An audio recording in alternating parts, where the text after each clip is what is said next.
Assalamualaikum warahmatullahi ta'ala wabarakatuh. Bismillahirrahmanirrahim. Alhamdulillahirabbil alamin wa bihi nasta'in ala umurid dunya waddin. Wa sallallahu wasallam ala sayyidina Muhammadin khatamin nabiyyin wa alihi wa sahbihi ajma'in wa la haula wa la quwwata illa billahi al-aliyyil azim. Alhamdulillah, pertama sekali saya terus mengajak kepada para pendengar Radio IKIM di mana saja untuk kita tingkatkan syukur kita. Kerana lebih lagi kita sedang berada di bulan Ramadan, di mana bulan ini antara namanya ialah bulan syukur. Jadi kita perlu bersyukur kerana alhamdulillah sampai ke saat ini kita dapat kecapi nikmat Ramadan dengan selesa, dengan baik sekali, dengan tanpa ada apa-apa masalah. Jadi bersyukurlah kita. Cuma apa yang perlu saya ingatkan bahawa kepantasan Ramadan, masanya bergerak. Kalau hari ini dah hari yang ke-9, bermakna malam ini akan berakhir malam pusingan pertama. Kita ada 3 musim. Musim pertama akan berakhir malam ini, iaitu dipanggil musim rahmat. 10 malam yang pertama. Dan kita akan masuk di pertengahan dan seterusnya kita akan pergi ke penghujungnya. Jadi di sini kalau kita leka, kita bimbang, takut tak sampai ke penghujung. Kerana mungkin ada orang tak ambil apa-apa usaha, langkah apa pun tak dibuat di awal. Tapi kalau dia beringat pada pertengahan ni, kita harapkan dia tak akan tercicir. Jadi jangan sampai awal kita tak peduli, ataupun kita hanya menitik berat pada awal, tapi bila sampai tengah kita buat leka, takut bimbang, tercicir, tertinggal di akhir. Kerana Ramadan laju. Sebab itu kalau kita tengok dalam apa yang disebut, Allah bersumpah dengan masa. Surah Wal Asri, demi masa. Allah ingatkan kita tentang masa. Kerana sebab itu kata ulama, masa ialah usia. Jadi Allah sebut manusia dalam kerugian. Sesungguhnya, ditekankan, sesungguhnya manusia dalam kerugian. Allah tak sebut gagal, Allah tak sebut rosak, Allah tak sebut binasa, hancur, ataupun apa-apa bahasa lain, tapi Allah kata rugi. Jadi ini yang kita perlu lihat. Kalau kita kata saya tak ada rugi pun, tapi Allah kata kamu rugi. Jadi sebab itu kita kena berikan tumpuan masa kita. Sekali lagi saya mengajak para jemaah untuk, terutama kaum lelaki, masjid tempat kita. Maka terutama solat 5 waktu jangan kita miskan. Dah hadir setiap waktu. Dan lebih-lebih lagi dalam ibadat malam. Kerana alhamdulillah kita di Malaysia, banyaknya kita ni sibuk siang, bekerja siang. 1-2 orang lah mungkin dia terpaksa berjaga malam. Banyaknya, ramainya bekerja di waktu siang. Jadi tak ada alasan sebenarnya. Dalam saya tengok suasana, terutama kalau di Lembah Kelang ni, banyak kemudahan. Dan bahkan seluruh Malaysia lah, masjid-masjid selesa, parkingnya selesa, tandasnya selesa, masjidnya selesa. Tak ada alasan untuk kita kata saya tak boleh pergilah masjid tu panas, saya tak boleh pergilah parking pun susah. Tak ada. Jadi sepatutnya insya-Allah kita isi masa, bawa anak-anak untuk datang ke masjid. Kerana kita sedang menghala ke penghujung Ramadan. Kerana Ramadan apa pun akan pergi, dia akan pergi. Kalau sekarang ni malam ke-10, bermakna kita hanya tinggal 19 malam ataupun 20 malam. Bukan lagi sebulan lagi dah. Jadi kalau kita tak ambil langkah usaha daripada sekarang, jangan kita tunggu di saat-saat akhir yang dibimbangkan, takut kita terlepas. Habis tahun ni tak tentu apakah ada jaminan tahun depan. Jadi sebab itu jangan berlengah. Bawalah isteri-isteri, ingatkan suami. Anak-anak, ingatkan bapak-bapak. Ramadan dah nak habis bapak, jom, ayo. Jadi insya-Allah dengan memperingati, Allah kata fadzakir fa inna dzikra tanfa'ul mu'minin. Ingat, memperingati itu memberi faedah pada orang beriman. Mana orang beriman ni diperlu, walaupun dah beriman, tapi masih lagi perlu mencari faedah-faedah, antaranya dengan ingat memperingati. Jadi saya ajak para jemaah sekalian, kaum muslimin khususnya, kadang-kadang yang menangnya perempuan. Ini yang kita rasa orang lelaki patut malu sangat. Orang perempuan dia menang, dia dah lah penat, dia dah sibuk, dia dah urus rumah, dia lah jaga anak, dia buat urusan, ya Allah. Tapi dia bila tarawih, dia pula yang menang. Jadi ini yang kita rasa terkilan. Sebab apa? Orang lelaki ke mana ni? Kita jangan berpoya-poya lagi. Ramadan, ini bulan 1000 bulan. Ini bulan penuh rahmat. Ini bulan keampunan. Ini bulan berbagai-bagai. Jadi ayolah insya-Allah. InsyaAllah. Itu dia seruan daripada Ustaz Fazli. Untuk anda yang ingin menyertai kami dalam perbincangan menerusi Tahsinul Ibadah berkaitan puasa di bulan Ramadan, boleh kongsikan persoalan anda di Facebook IKIM FM, www.facebook.com/ikim.fm. Di bawah status yang ada gambar Ustaz di situ, ataupun boleh hubungi sekarang di 0362051500 akan tugas Mona menanti panggilan anda. Berhenti sekejap, saja akan kembali selepas ini. Tingkatkan amalan di bulan yang mulia ini dengan menghayati tazkirah Ramadan sepanjang bulan Ramadan ini jam 1.30 tengah hari. Dibawakan khas kepada anda oleh Bin Nordin. Dapatkan diskaun hebat sempena Ramadan di Bin Nordin. Kembali bersama di IKIM FM, pilihan utama anda, dan seperti dijanjikan kita akan buka talian untuk sama-sama kita raikan sebarang persoalan anda menerusi Tahsinul Ibadah Tarbiyah Ramadan di IKIM FM. Pemanggil pertama kita dengarkan daripada Bangi, dari Bangi, daripada Ros. Okay, soalan saya yang pertama mengenai darah haid yang keluar sikit-sikit. Saya difahamkan sekurang-kurang haid ialah 24 jam. Di mana kita boleh menjumlahkan bilangan jam daripada hari pertama sampai hari ke-15. Contohnya hari pertama 1 jam, hari kedua 2 jam, hari ketiga 1 jam dan seterusnya. Kita campur sampai 15 hari. Sekiranya kurang dari 24 jam, dia bukan haid. Tapi kalau lebih 24 jam, dia adalah haid.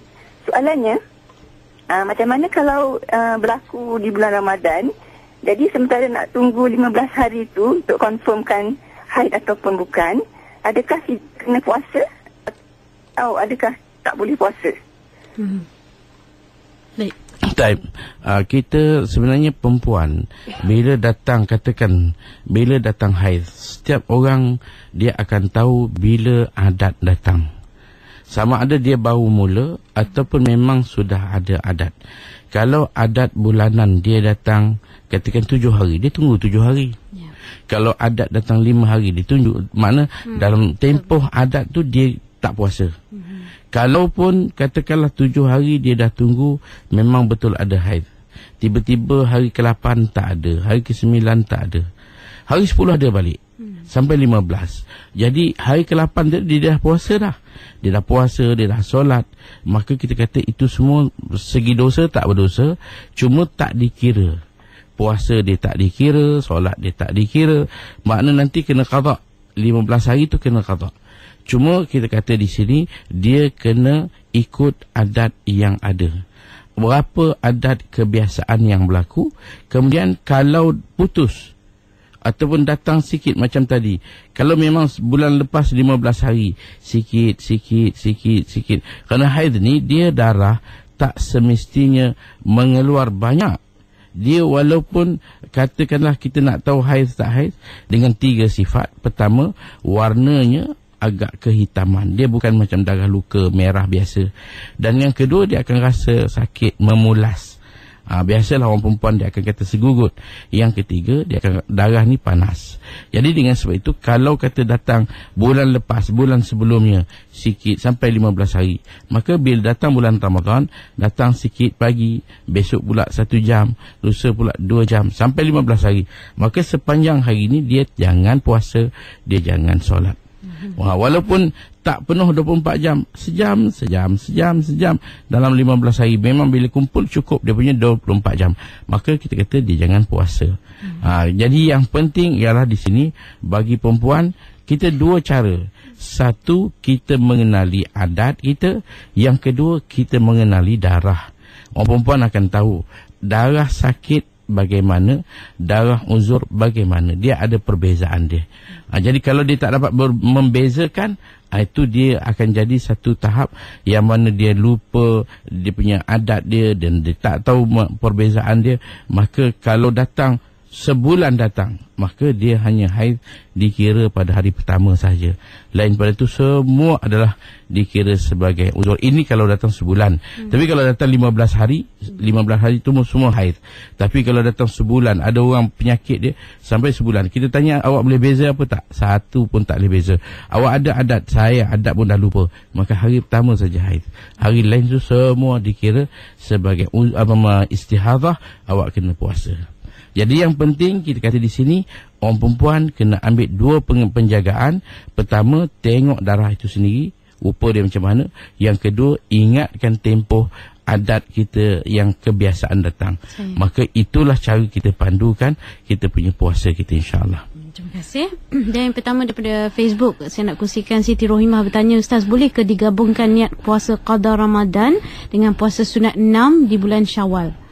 Jawapannya boleh kita gabungkan niat. Kalau kita nak cari yang terbaik, ialah kita selesaikan qada, kerana itu yang wajib, kemudian kita ikutkan 6. Tapi kalau kita nak masukkan qada dengan 6 tu sekali, kerana 6 ni sebenarnya dia adalah puasa Syawal.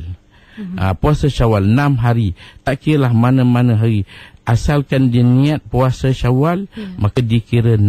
Maka dia campurkan dengan dia punya qada dia, niat qada dan niat 6. Bahkan kata ulama, kalau niat qada pun 6 dapat. Kita niat satu je, niat saja aku puasa qada, maka dapat 6 dalam itu. Cuma sebaliknya, kalau niat 6 tak dapatlah qada. Jadi kalau kita nak masukkan kedua-duanya sekali, bahkan sebenarnya bukan 2 je, kadang-kadang 3 pun boleh. Sebagai contoh, niat qada ada, niat 6 ada. Kebetulan adat kita Isnin Khamis. Isnin Khamis pun ada. Adat kita 13, 14, 15 pun boleh juga. Kadang 4 dalam 1. Boleh kita rangkumkan semua dalam satu puasa. Boleh, tak ada masalah. Terima kasih, Ustaz. Nuaini dari Ampang. Masa yang dikira puasa ganti ni dikira berumur berapa tahun? Soalan ini tak apa jelas. Boleh, Ustaz? Kalau puasa ganti, katakanlah satu orang dia dah lupa lah berapa lama dia tak puasa, sekarang nak qada ataupun nak bayar fidyah, kita kata takkan kita tak ingat usia kita. Kalau kita korek balik lah, kita kaji balik, ingat balik, imbaskan semula, boleh. Kita nak mudah, kita ambil lah usia baligh kita. Orang perempuan mungkin lebih awal berbanding dengan laki-laki. Mungkin 13, mungkin 12. Di sekolah menengah, tingkatan 1, kadang-kadang darjah 6 dah baligh dah. Jadi kita ambil usia tu sampaikah ke tahap mana kita sedar yang kita tinggal, kita kira lah. Satu hari, satu cupak punya harga nilai dia, dan kita bayar fidyah kita. Bila bertambah tahun, kita gandakan dia supaya kita laksanakan. Dan jangan lupa, jangan fidyah saja, puasa pun kita kena lakukan, insya-Allah. Terima kasih, Ustaz. Ada yang bertanya tentang tarawih. Faridah bertanya, tarawih ni boleh ke buat 4 rakaat saja? Kalau tarawih ni sebenarnya dia ibadat sunat. Jumlah dia ialah 20 rakaat. Tapi kalau satu orang kata saya nak buat 4 saja, iaitu 2-2, boleh. Dia akan dapat pahala sekadar mana dia buat. Kalau dia berkesempatan, ada orang terlampau sibuk dengan urusan, katakanlah ada anak sedang sakit kat hospital, ada isteri sedang nak bersalin, ada mak sedang nazak, jadi dia nak juga dapat, dia buat 2 rakaat, dia lari balik, maka dapat pahala 2. Jadi bergantung pada niat kita. Kalau kita sihat, kita berkelapangan masa, apa salahnya kita buat, bagi cukup. Tapi kalaulah kita dalam keadaan hal-hal tertentu, maka sekadar mana kita buat, Allah tetap akan menilai ganjaran amalan kita, insya-Allah. Dan lagi berkaitan tarawih, bertanya Ustaz, mereka yang ada anak kecil ni, biasa yang kita dengar ada anak kecil tapi masih nak berjemaah di masjid. Apa saranan Ustaz? Kalau anak kecil kita tidak mengganggu ketenteraman jemaah, mana umur pun dah 10 tahun, 11 tahun, 9 tahun, yang mana kalau kita bawa, kita kata ikut ibu, sebagai perempuan lah, ataupun kalau bapak kata ikut, bapak duduk sini, dia ikut. Maka elok kita bawa dia dapatkan suasana, supaya dia dapat suasana masjid. Itu satu langkah yang baik. Daripada kecil dia telah didedah dengan suasana yang begitu. Sebab itu kalau kita tengok baginda Rasulullah sendiri pun, bila baginda solat, baginda biarkan cucu baginda Hasan dan Husain naik panjat atas belakang lah, masuk daripada bawah lah, naik kepala baginda. Baginda tak tegur dan tidak marah, kerana baginda nak ajar, supaya nak bagi dia lihat ini suasana yang perlu anak ini lalui. Begitu juga kita, jangan kita marah. Melainkan kalau anak kita kecil, baru umur 5 tahun, nanti pergi sana dia bising, dia itu dan ini, kita tak nak pula nanti orang terganggu. Maka kita biarkan anak kita di rumah. Dan kalau tak ada siapa nak jaga, kita solat di rumah bagi ibu, biar bapak saja pergi ke masjid. Yang penting kita tengok kedudukan. Kalau anak itu sesuai dalam kita didik, kalau 7 tahun ke atas ni memang dah sesuai untuk kita bawa untuk ikut suasana masjid, solat berjemaah, itu adalah yang terbaik, insyaAllah. Kalau nak bawa anak dalam satu saf tu dibenarkan ke Ustaz? Kalau anak kita yang sudah memayyiz, boleh kita bawa dalam saf. Anak memayyiz ni walaupun dia belum baligh, baru 7 tahun, 8 tahun, bawa dia dalam saf. Tapi kalau anak tu baru 5 tahun, 3 tahun, itu mengganggu. Dan dia membuatkan saf terputus. Jadi kita tempatkan dia di satu tempat. Kalau kita takut bimbang di belakang, nanti dia lari ke mana, kita duduk di belakang untuk jaga anak kita. Okey, terima kasih Ustaz. Terusnya Abdullah dari Penang. Assalamualaikum Ustaz. Saya nak tanya 3 soalan. Yang pertama saya nak tanya, apabila kita sembahyang, kita duduk di saf di hadapan, bila terbatal sembahyang, terbatal wuduk, jadi bagaimanakah cara untuk kita keluar untuk mengambil air sembahyang semula? Nombor 2, saya nak tanya, selepas kita memberi salam, adakah sunat kita menyapu muka ataupun ia adalah bid'ah? Dan yang ketiga Ustaz, saya nak tanya, semasa kita tahiyat akhir, adakah sah kita membaca, setakat kita membaca asyhadu an la ilaha illallah, asyhadu anna Muhammadar Rasulullah, Allahumma salli ala Muhammad wa ala ali Muhammad, adakah sah setakat itu saja untuk tahiyat akhir? Terima kasih. Ya. Baik, balik pada soalan yang pertama mengenai dengan mereka yang berada pada saf hadapan. Memang kadang-kadang kita dah datang dalam keadaan cukup bersedia, tiba-tiba boleh batal, kita duduk di hadapan, dan laluan nak keluar tak ada lain dah. Kita bukan boleh pergi ke depan lagi kerana sana dinding, kita kena keluar ke belakang, orang ramai. Jadi kita cuba mencelah. Sunat kita ambil kain ke apa, tutup hidung kita, seolah-olah kalau ada orang tengah solat, dia tengok kita lalu tu, dia rasa macam kita ni ada penyakit hidung. Kerana penyakit hidung ni tak aib sangat. Hidung berdarah biasalah, bila hidung berdarah orang takkan rasa aib. Berbanding dengan satu orang keluar dengan keadaan dia macam seolah orang tahu dia kentut ya dia. Jadi batal kentut ni agak memalukan. Kerana depan orang ramai kita kentut, kita jadi rasa malu. Jadi kita nak tutup malu kita tutup hidung. Kita mencelah. Jadi orang yang sedang dalam saf, bila nampak ada orang nak lalu, dia bagikan sikit ruang. Jangan dia pun tutup buat tak tahu je. Tak boleh, bagikan ruang. Ya, dia bukakan sikit bagi orang tu lalu. Kalau tak ada lain pilihan, lintaslah depan orang, yang mana kita cepat keluar, pergi ambil wuduk dan ikut serta semula. Jangan kita berhenti duduk tunggu. Setengah orang bila dah batal dia duduk kat depan tu. Buat apa kau duduk kat situ? Keluarlah pergi ambil wuduk. Kita boleh ikut imam lagi. Boleh kita ikut. Kalau solat Jumaat, tentu kita takkan kita nak tunggu buat zuhur seorang-seorang. Kita keluar ambil wuduk cepat-cepat, masuk dapatkan lagi. Mungkin kita dapat pada rakaat akhir pun kita boleh dapat Jumaat. Jadi kita keluar ambil wuduk, masuk-masuk imam tahiyat akhir. Allahu Akbar, duduk imam bagi salam, niat Jumaat. Tapi kita bangun tambah buat zuhur kita 4 rakaat. Jadi itu kedudukan dia. Yang kedua mengenai dengan sapu muka ni. Assalamualaikum kanan, Assalamualaikum kiri, tersapu muka. Hukum dia apa? Hukum dia sunat. Suatu yang disunatkan, kita sapu muka kita selepas salam. Kalau kita tak sapu muka, boleh ke? Boleh. Benda sunat, tak ada masalah. Cuma kalau kita sapu, itu adalah satu sunat. Seperti mana yang disebut oleh ulama dalam kitab-kitab mereka. Kemudian mengenai dengan tahiyat akhir, bila kita baca asyhadu an la ilaha illallah wa asyhadu anna muhammadar rasulullah, Allahumma salli ala sayyidina Muhammad, itu kadar wajib. Wa ala ali sayyidina Muhammad, itu melepaskan kita daripada ab'ath. Sampai ke situ pun sudah cukup. Maknanya dah selesai.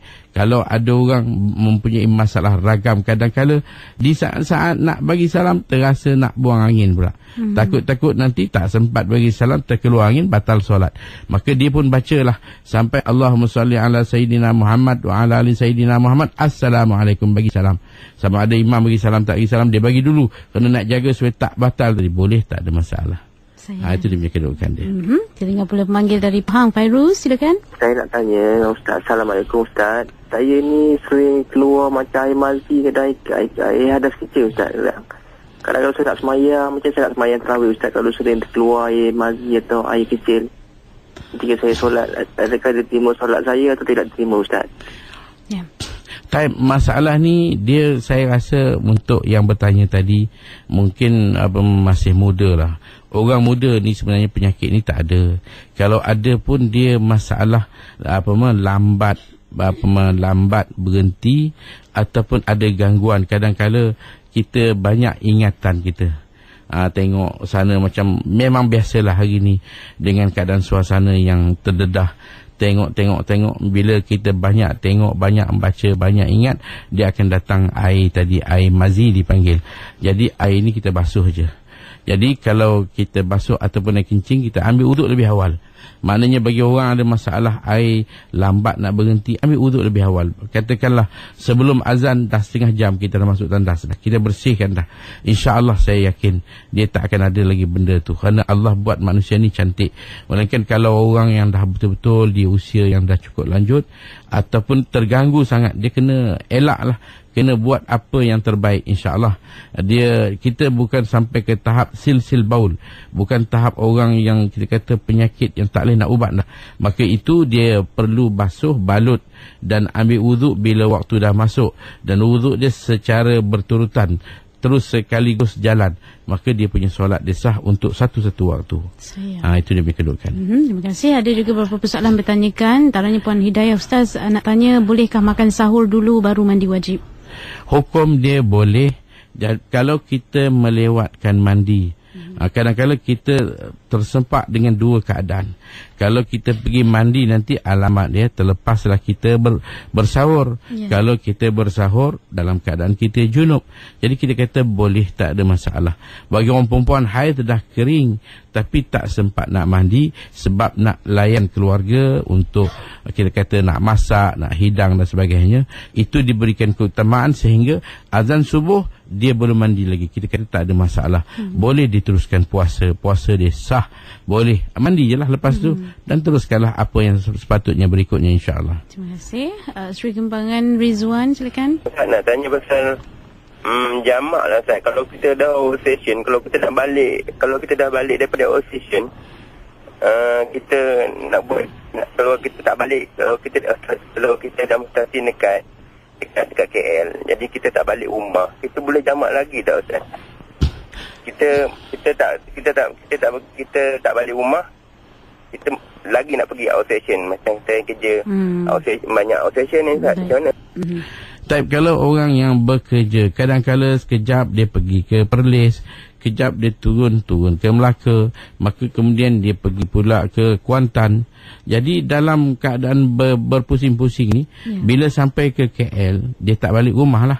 Sampai KL nak kena ambil bas katakan, atau sampai KL dia nak kena naik kereta api.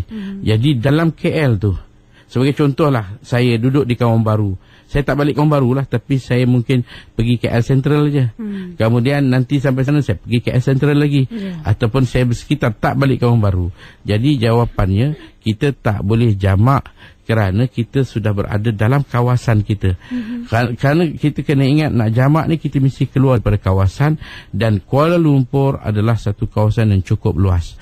Kita kena keluar ujung sampai last Kuala Lumpur. Dah putus dah sampai Rawang sebagai contoh, sampai Genting ke atas sana untuk kawasan Kuantan, maka boleh kita jamak. Tapi kalau berlega dalam kawasan Kuala Lumpur, sama ada di Seri Gombak ke, di Kepong ke, ataupun di mana sekitar yang masih seperti USJ ke Shah Alam, ini semua dikira satu kawasan, maka kita tidak boleh jamak, kita tidak boleh khasar. Kerana walaupun kita dalam kerja macam membawa teksi, memang outstation sentiasa pusing beratus kilometer lah satu hari, tapi dia tak ada khasar, tak ada jamak. Itu dia kedudukan. Terima kasih. Dari Facebook, Syahizan bertanya, Assalamualaikum Ustaz, saya dalam perjalanan menaiki kapal terbang dari Kuala Lumpur ke Kuching, mengambil masa 1 jam 45 minit. Waktu berbuka puasa mengikut waktu yang mana Ustaz? Kerana waktu penerbangan tersebut di antara waktu berbuka puasa bagi kedua negeri. Kalau kita katakan untuk ke Sarawak, dia minta maklumat daripada yang bertugas di atas kapal terbang, dia akan beritahu. Ataupun kita minta dia tanya pilot, waktu dah masuk ke belum. Kerana kita tak boleh ikut waktu di mana tempat kita duduk, dan kita tengok waktu kapal terbang di atas, bawah tu negara mana, bawah tu tempat mana. Jadi dia akan tahu, kerana pilot ni akan tahu di mana kita. Kadang-kadang kita naik perjalanan jauh sampai ke Jeddah katakan, dia akan beritahu kita sedang melalui benua India, kita sedang masuk Imarat. Jadi waktu tempatan tu, dia kata waktu ni dah pun matahari terbenam, kita buka puasa lah. Kadang-kadang kalau katakan kita duduk di Malaysia lagi 2 jam, bila flight kita menghala ke barat, mungkin 3 jam baru kita berbuka. Begitu sebaliknya, kalau kita patah balik, kalau daripada Sarawak nak ke Kuala Lumpur, daripada patut kita tunggu 2 jam, mungkin 1 jam kita dah buka dah. Jadi kita tengok tempat di mana kita berada semasa kita tanya maklumat kepada pegawai yang bertugas, pilot dan kaki tangan, maka dia akan beritahu kita waktu dah masuk. Maka mudah untuk kita berbuka, insya-Allah. Terima kasih. Zahirah dari Terengganu. Assalamualaikum Ustaz. Ramadan Karim. Saya nak tanya, kalau katakanlah dalam Ramadan ni kan kita dituntut banyak beribadat, contohnya Quran, zikir, solat, bangun malam dan sebagainya. Andai kata kita dah biasa melakukan itu di luar bulan Ramadan, dan bila tiba bulan Ramadan kita buat perkara yang sama, tak ada pertambahan, macam mana Ustaz? Ataupun bila kerana kesuntukan masanya Ramadan ni, kita terkurang pula daripada yang biasa kita buat.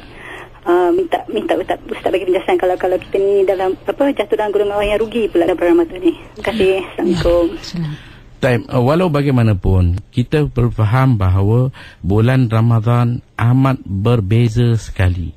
Sangat-sangat berbeza dengan bulan-bulan biasa, sehingga bulan Ramadan disebut sebagai penghulu kepada segala bulan. Jadi tentulah kita nak buat sesuatu yang lebih. Kalau macam bulan biasa, walaupun kita buat bulan biasa, kita baca Quran 1 hari 1 juzuk, bulan ini 1 juzuk je 1 hari, ataupun 2 hari 2 juzuk, 3 juzuk, kita buat sama. Tapi memang ganjaran dia berbeza, kerana ibadat yang dibuat dalam bulan Ramadan, kalau ibadat fardu 70 kali fardu, kalau ibadat sunat seperti pahala fardu, kalau ibadat-ibadat biasa kadang-kadang disebut ulama sampai 1000 kali ganda. Jadi atas kelebihan yang amat ketara, banyak sangat. Jadi saya sarankan supaya kita berusaha. Kita jangan anggap terpaksa lah macam biasa je. Kalau kita pergi kedai makan, mamak tanya apa makan, biasa punya, mamak pun dah tahu dah. Kita ni bila kita biasa tu, roti kosong, teh kosong dan sebagainya. Jadi kalau bulan Ramadan lebihkan, kerana bulan Ramadan satunya kita tak makan siang. Tentu manfaat masa tu ada, dan kita akan ada kelebihan-kelebihan, kerana kita kena dapatkan bulan Ramadan ni ada rasa lapar dia. Bila kita buat baca-baca Quran, kita jadi penat, letih. Itulah puasa. Bila datang Ramadan malam pula, kita buat tarawih sampai rasa lutut kita lenguh, letih lah. Itulah puasa. Itulah Ramadan. Jadi ada kelainan, dia ada penat, dia ada letih, barulah kita dapat suatu penghayatan Ramadan, insya-Allah. Terima kasih. Siti dari Kajang. Setahu saya, kita dibolehkan mengqada solat fardu ketika solat tarawih. Saya nak minta Ustaz jelaskan macam mana caranya kita nak ikut imam dengan niat qada solat fardu kita. Tapi bagi mereka yang berutang dalam masalah solat yang belum selesai, kita ambil kesempatan. Sebenarnya imam solat sunat tarawih, kita niat qada solat kita. Cuma bila nak qada, kita buatkan ikut tartib dia. Imam akan buat 2 rakaat. Mungkin kita mula dengan zuhur. Imam 2, dia bagi salam, kita bangun tambah 2. Zuhur kita selesai. Kemudian tengok pula imam di rakaat berikutnya, kita Allahu Akbar, asar. Imam bagi salam, bangun tambah 2, asar selesai. Maghrib pula imam buat 2, bagi salam, bangun tambah 1, selesai. Begitulah kita qada. Ini setengah orang kata, nanti orang kata apa pula, nanti kita rasa malu pula. Kita nak malu dengan manusia ni sampai bila? Malu dengan Allah lah. Kita nak buat untuk Allah. Kita tak peduli siapa pun, apa pandangan, apa kata orang. Yang penting saya punya tanggungjawab saya, inilah peranan saya. Saya akan buat dan buat. InsyaAllah kalau kita ada ilmu, tak ada masalah. Dan orang pun kalau dia tahu perkara ni, dia tak ada kisah. Kita masing-masing melayari bahtera sendiri. Kita nak bawa, kita nak menghadap Allah. Kita tak nak apa yang dalam hidup kita ni banyak sangat ketinggalan kita. Kita tak nak memikul banyak berat utang-utang kita. Selesaikanlah insyaAllah. Terima kasih. Dan seterusnya dengarkan daripada Abdul Aziz. Saya nak tanya mengenai minta maaf dulu lah pasal buang air besar ni. Jadi tiap kali basuh tu nak kena masuk jari ke dalam tu untuk cuci kan, biasa macam tu. Jadi macam mana, batal tak pada puasa? Tanya Ustaz. Sebenarnya kalau kita tengok dalam kaedah dia, kita basuh, dia tak sampai perlu nak masukkan jari. Sekadar mana bila kita duduk, yang mana terbuka itu yang kita kena basuh. Kita jangan masuk, kalau masuk sikit ujung jari tak apa. Kalau lebih daripada dia punya had, dia boleh membawa batal puasa kita.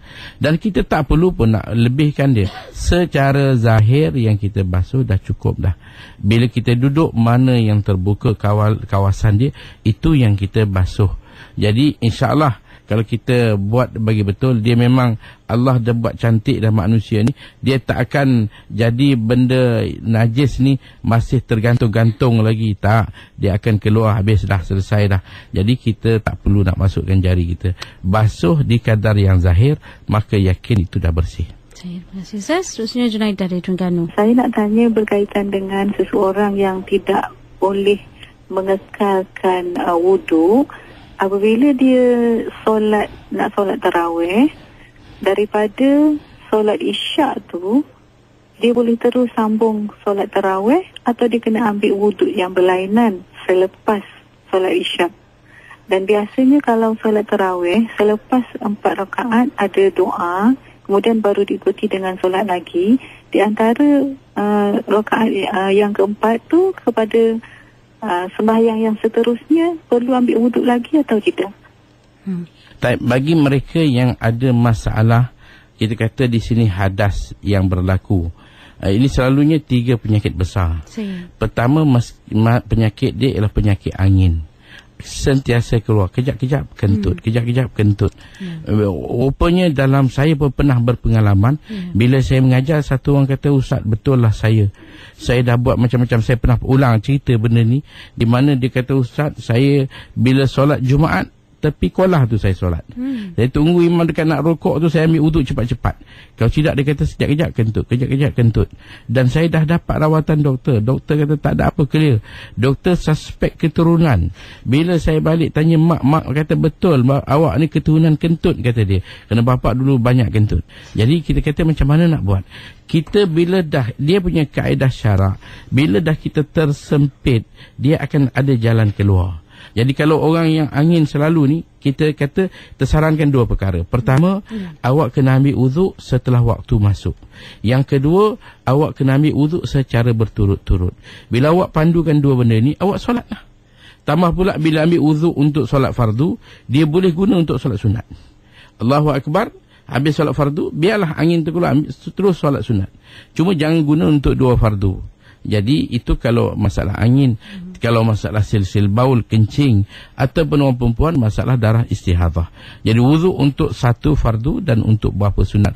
Ataupun masalah orang yang bertayamum. Orang yang bertayamum ni solat dia untuk satu fardu dan beberapa sunat. Banyak mana pun boleh.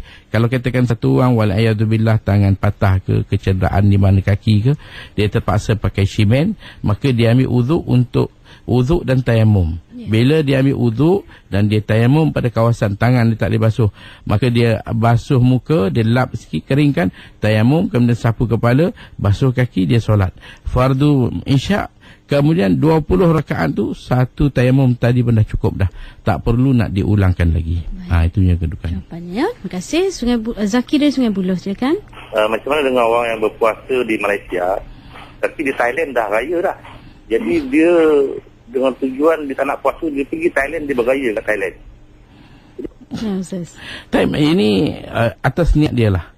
Kalau dia nak carikan helah, dia duduk kadang-kadang dia duduk di sempadan. Bila kata Thailand raya, dia lompat pergi Thailand sana. Atau kalau Malaysia pula kata raya, dia jadi itu atas niat. Kalau secara kebetulan, itu lain. Contohnya macam sekarang ni berlaku, kita punya rombongan pergi Mekah. Dia pergi, kena di Mekah pula puasa lebih awal. Jadi tentulah dia pergi sana sampai 15 hari. Balik di Malaysia, orang baru 14. Jadi bila sampai kepada dia dah 29, orang 28, 30, takkan dia nak tengok anak bulan seorang-seorang. Dia tunggu orang tengok anak bulan. Kali katakan tak nampak di Malaysia, dia kena anjakkan lah. Dia puasa dia 31 hari. Jadi yang penting kita kata jawapan dia ialah kita kena ikut tempat mana kita berada. Kalau kita berada di Malaysia, orang raya, kita raya. Kalau tempat di Malaysia orang puasa, kita puasa.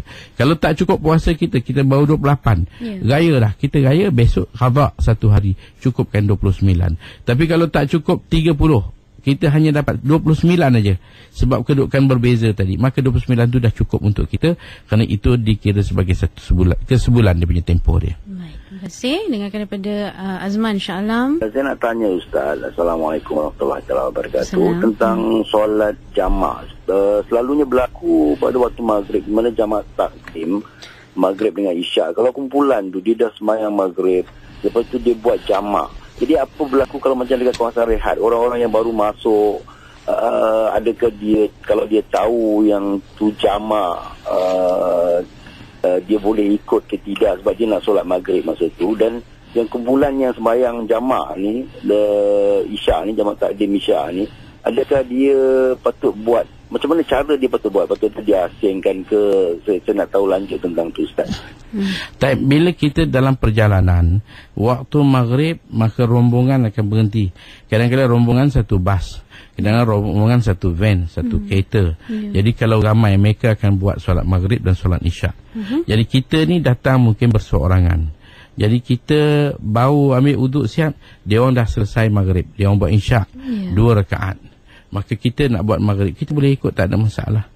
Orang yang sedang musafir jadi imam, yang kita mukim ni, orang tempatan ni, nak tumpang ikut imam, tak ada masalah. Yang tak bolehnya, jangan orang tempatan yang jadi imam, dia buat solat tamam, sedangkan makmum musafir nak ikut dengan nak khasar, itu tak boleh. Tapi kalau sebaliknya, yang imam tu musafir, dia buat khasar, katakanlah isyak dia buat 2, dan orang tamam di sana buat isyak dia buat 4, boleh, tak ada masalah. Kita boleh ikut saja. Jemaah yang musafir tadi boleh kita ikut, walaupun dia hanya buat 2 dan kita buat 4, tak ada masalah. Ya, seorang lagi daripada Facebook bertanya hampir serupalah. Sampai di masjid, jemaah sudah sujud, saya bersegera untuk dapatkan jemaah, angkat takbir, perlukah baca Fatihah dulu? Kalau kita dapati imam bukan berada dalam qiyam, maknanya sama ada kita takbir, imam sedang dalam rokok, imam dalam sedang sujud, imam sedang tahiyat akhir, maka kita tak perlu baca Fatihah. Yang penting kita kena selesaikan takbir Allahu Akbar dalam keadaan betul yakin yang kita laksanakan takbir dalam berdiri. Jangan ada orang takbir sambil dia nak turun ke bawah, takbir sambil dia nak turun rokok, tu tak boleh. Dia kena selesaikan, kerana syarat takbir hendaklah dilakukan dalam keadaan berdiri, qiyam. Allahu Akbar, nak turun tu tak ada baca apa pun tak apa dah. Bila Allahu Akbar, terus turun rokok, terus turun sujud, terus turun duduk, tak perlu kita baca Al-Fatihah. Itu dia punya kedudukan. Yang nak baca Fatihah ni kalau imam dalam qiyam, Allahu Akbar, terus baca Fatihah ikut imam. Baik, terima kasih. Cik Sabri dari Puchong. Saya tanya Ustaz, dalam keadaan kita solat tarawih, masa imam sujud tu, dia baca macam tasbih tu baca cepat kan. Macam tak sempat kita nak baca 3 kali. Boleh tak kalau kita baca sekali je? Ya, itu saja. Bacaan dalam rokok makmum tidak semestinya terikat dengan kelajuan imam. Tak apa imam laju, kita baca 3 kali bangun, baca 3 kali bangun, kerana itu tidak melebihi sampai kepada kita akan tertinggal dengan imam. Tapi kalau kita nak jaga juga supaya tak ketinggalan, kita baca sekali pun boleh, sehingga kan tak baca pun tak ada masalah. Benda tu hanya sebagai hayat, perhiasan solat. Kalau kita satu orang rokok diam, sujud diam, duduk ada sujud diam, solat dia sah, tak ada masalah.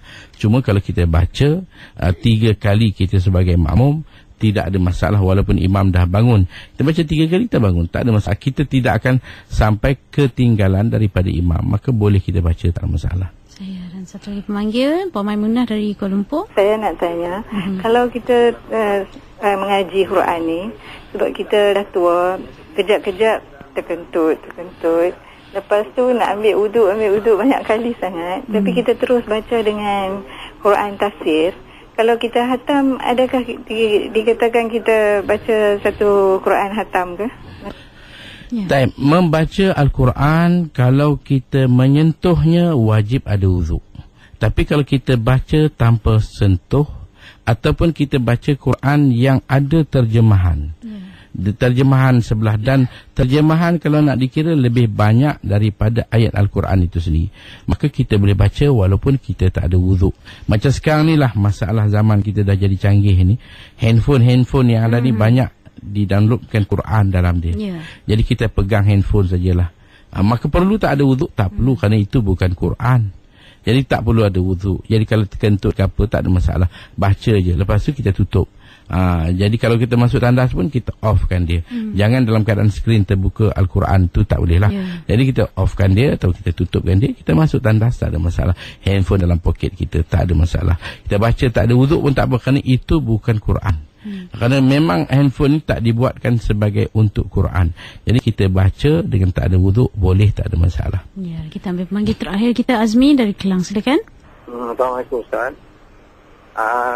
Kalau kita solat tarawih, solat isyak, tapi terlupa terniat tarawih, lepas 2 rakaat, lepas tu niat isyak, macam mana Ustaz? Jadi kalau dia masalah niat ni, ubah niat. Kita ada 4 kedudukan. Ubah fardu ke fardu, ini batal. Contohnya kita solat, sebenarnya solat zuhur, kita terniat asar, dah sampai rakaat kedua nak masuk ketiga, baru teringat ni zuhur, ubahkan balik ke zuhur, batal. Fardu ke fardu, batal. Fardu ke sunat boleh kalau sunat tu mutlak. Kita niat buat solat fardu, tiba-tiba dalam 2 rakaat datang orang ramai untuk solat berjemaah. Rupanya orang belum solat lagi, kita nak ikut sama. Kita jangan batalkan solat, kita ubah niat kepada sunat mutlak, boleh, tak ada masalah. Yang ketiga, sunat ke fardu, ini tak boleh batal. Ataupun sunat ke sunat, ini juga batal. Melainkan sunat ke sunat mutlak, fardu ke sunat mutlak, itu boleh kita ubah. Kalau lain pada itu kita ubah, solat kita batal. Itu dia jawapan kepada beberapa persoalan yang sempat kita raikan pada sesi pagi ini. Ramai lagi yang tak sempat kita nak jawab. InsyaAllah minggu depan kita akan cuba. Dan sebagai penutup sedikit Ustaz, nasihat. Dan saya terus mengingatkan lagi bahawa kita sudah masuk di 10 pertama dan akan berakhir dengan maghrib nanti. Ayuh, insyaAllah kita jangan berlengah dan teruslah kita berusaha. Dan kita bila buat satu-satu, kita jangan kita buat kedekut. Kita tak ingatkan orang lain. Kita ajak-ajaklah, kita rayulah, kita nasihat, ayuh untuk kita sama-sama pergi ke masjid, untuk sama-sama buat kebajikan. Maka inilah yang dikatakan tolong menolong dalam berbakti. Ta'awanu alal birri wat taqwa. Jadi mudah-mudahan semua kita mendapat keberkatan Ramadan, insya-Allah.